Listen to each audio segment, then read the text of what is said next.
will get you confused. And the thing about us is, and even people in general, is that when people are confused, they stop taking action, right? So I want to sort of run up the first poll. And I want you to imagine, like, just taking it for this moment, right? Running webinars are seminars that's run online. All of us before this crisis, we ran our seminars offline. It could be a client seminar, investment, health tips, whatsoever. Now, if I'm going to ask you to run a webinar as soon as next Monday, what do you think is your number one challenge? Is it about technology, right? Is it about the process? Is it about what to share about, right? So this helps me to sort of like put my needle down to how I should pivot my sharing later, right? So the results are coming in, and it seems like we are pretty much tied, right? We have the second and fourth choice as the top options, which is the number one challenges being, how do we organize the content, what to share? What do we entice our people to invite our clients, right? And definitely in terms of like Prudential, all of you are very prudent people. You always will ask me, Ben, so what's the ROI, right? ROI is, how does it convert to business, right? So I think I'm pretty much on point. So just work out and stay with me, right? So I reckon I'm still on my screen right now, right? And I want to say that webinars are pretty much same as offline webinars, but webinars can also be and would also be different from offline webinars, right? So I'll go on the left-hand side first. Webinars, how are they the same as offline webinars, right? One, it is a group effort, right? It's not just one influencer, one handsome guy or pretty girl to make things happen, right? It is a group effort. So if the agency doesn't come together, the numbers will not fill. Same mechanics, right? So if you run a 200-person event at a hotel in Manila, in Makati, right? And if no one invites, you're just going to be having dinner with yourself, period, right? So the first thing is, no one will magically appear if we do not work together. Second thing, right? From the learning perspective, at least, right? People, do they want to learn offline? Yes. But yes, do they also want to learn online? Definitely so. So this is why I think on top of the social and entertainment experience, for example, singing, we did a TikTok video, we shared that, right?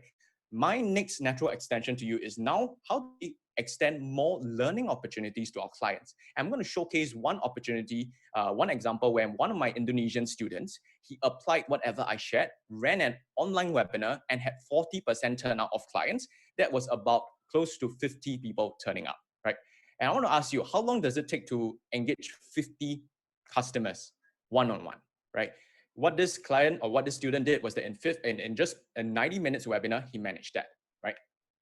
The third thing is that webinars can also be used for client as well as prospect engagement and recruitment, right? Going on to the next part, which is how webinars are different, right? Webinars are also very different from offline seminars, and that's where the people needs to think, right? So sometimes when I work with Prudential consultants, my biggest conundrum is when it is time for you to think a lot more, very simply, right? When it's time to think very simply, you think a lot more, right? So for example, time to take action, think less, right? But when you're planning or conceptualizing, thinking about process, spend more thought, more intention, more clarity, right? So first and foremost, webinars are different from offline seminars. And this is a value point, by the way, is it's scalable and not cost intensive. So I'll be showing some of my photos when I traveled to China last year in Q3, Q4 into Hangzhou. And one of the things that always amazed me is the pace of development, the pace of business in China, right? And I think if I'm going to put my hand to my heart, after this whole COVID-19 crisis, if you ask which country will emerge as the fastest nation to recover, my bet is in China, not in US, right? And not even in India. Why? Because China has just this strong collective culture of development, of business, and of learning. So let me put it back to webinars or online seminars, right? What do I mean by it's scalable and not cost intensive? Let's take an average seminar in Singapore. It costs about $50 per person. With 200 people attending, that works out to about $10,000, right? And we haven't accounted yet maybe for the speakers like myself who are speaking, so on and so forth. In China, what they've done is they've managed to sort of create a model whereby people just live tune in. It could be 5,000 people on a webinar, 10,000, all the way to, I heard, 50 to even 100,000 people tuning in. And the cost is usually about 20 to 30%. And you'll be asking, well, Ben, if I save this money, what do I do, right? This money could go a lot of places. It could go into more incentives for you as an agent.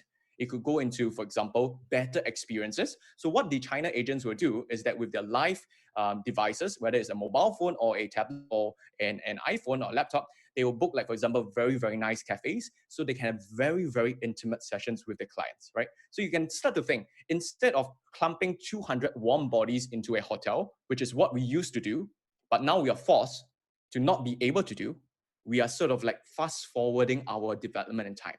And a lot of people don't see this, right? A lot of people don't see that what we are actually doing right now. Like, I am teaching to thousands, tens of thousands of people online right now, right? I used to have to fly into, for example, Jakarta, and then I'll go to Puncak. And there was one time from Jakarta to Puncak, I was stuck in a 8 hour jam. Look at all the amount of time that's lost, and that I, as a trainer, you as an agent, could use to invest into building relationships.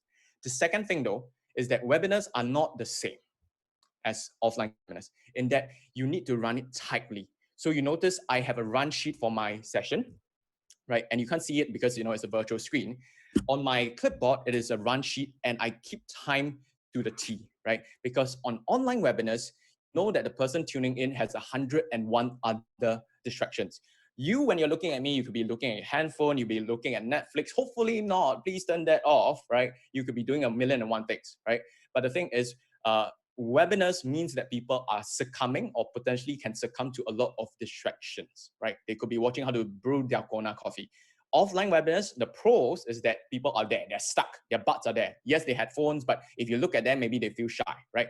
But for now, I can't see what you're doing, and I give you the benefit of doubt that you are with me, right? So webinars, they need to be tightly ran, right? It needs to have a clear agenda from the get-go, right? So offline, you can do your chit-chat, your warming, your networking, blah, blah, blah.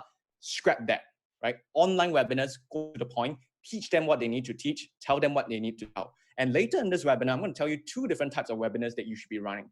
One will help your new agents, even your current agents, to build up relationships with their potential client base. And the second one is more for client nurturing and for the possibility of getting more sales or recruitment. Last but not least, I want to say that virtual webinars are not the most natural thing, right? So if you look at my IG stories, yesterday I posted a setup. I would have to have a nice wall. I need to have a vanity light, because where I'm at in my room or in my house is kind of dim.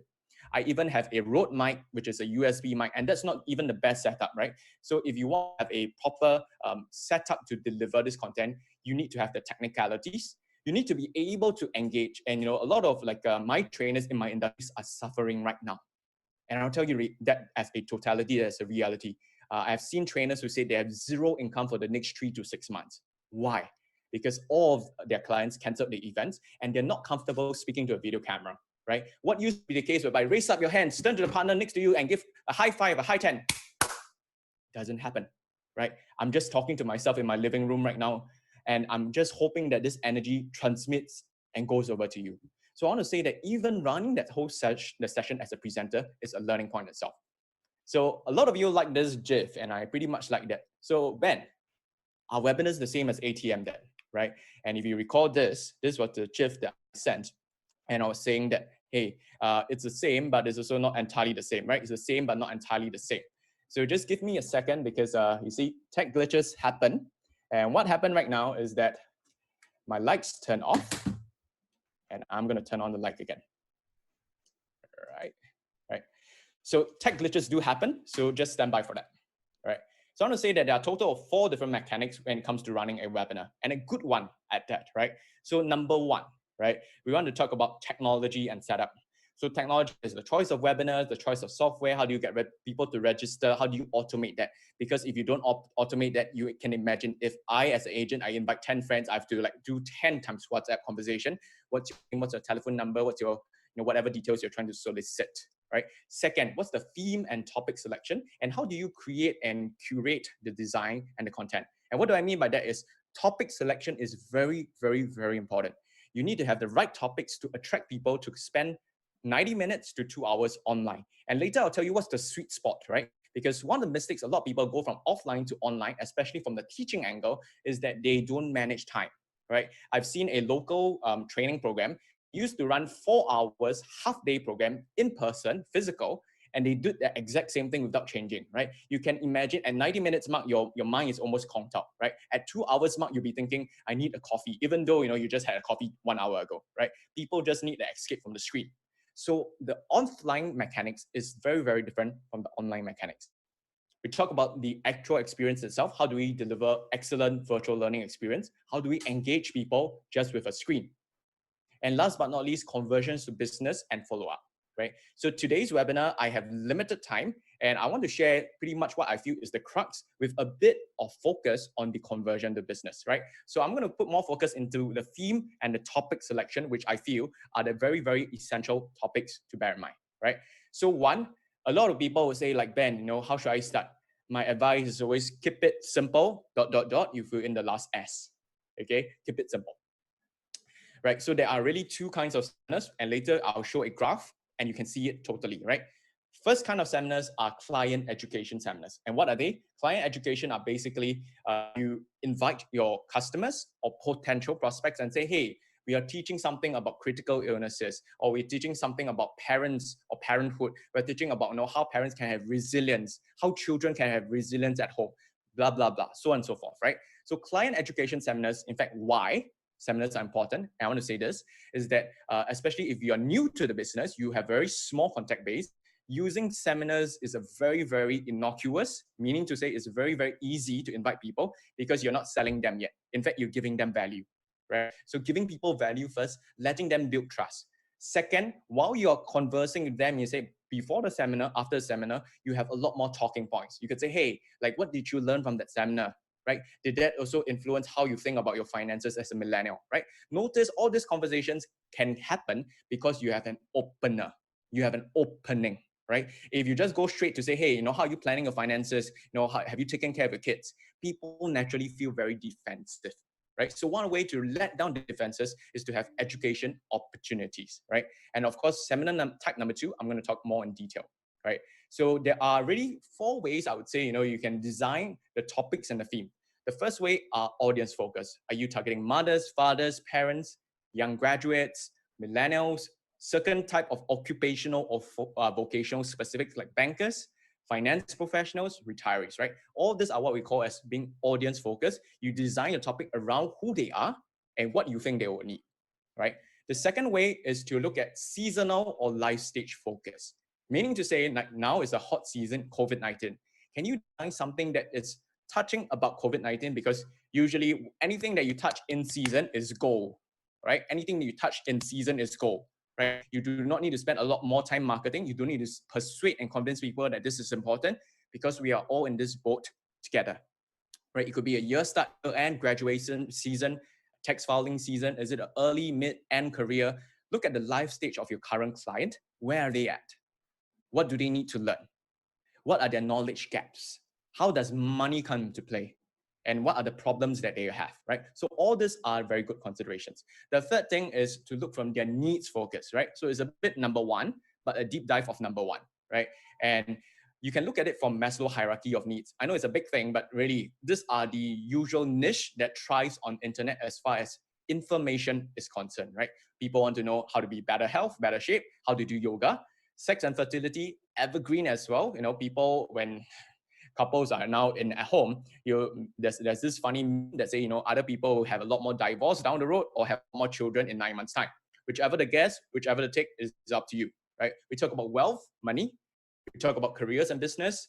We talk about our love, the birds and the bees. Those are important things, even though you're right here at home, right? How do you even be active on Tinder whatsoever, right? So there's my right topics and my right possibilities that you can teach people. And I want to emphasize that sometimes you can in-source the talent, sometimes you can outsource the talent, right? To in-source means you find an expertise who is qualified and eminent person who can speak on the topic of, let's say, money, right? So most of our consultants can speak on money. Not all of us can speak on health or relationships or even sex, right? Or maybe you can, but maybe you can send me a DM and tell me how, okay, right? So with the exception of that, you can outsource, find external topics, experts, thematic experts to come and join you, right? The last part is like a personality and a journey focus. Could you invite a local entrepreneur in your network to do a sharing? used to do this BYB or BOP theme, build your business opportunity presentation. It's a recruitment preview on how I made 6 figures income before 30 years old, right? So it's the what I did to achieve financial freedom, right? What I did to survive a cancer, right? So a lot of personal journey, right? Why I became a professional speaker when I studied accounting.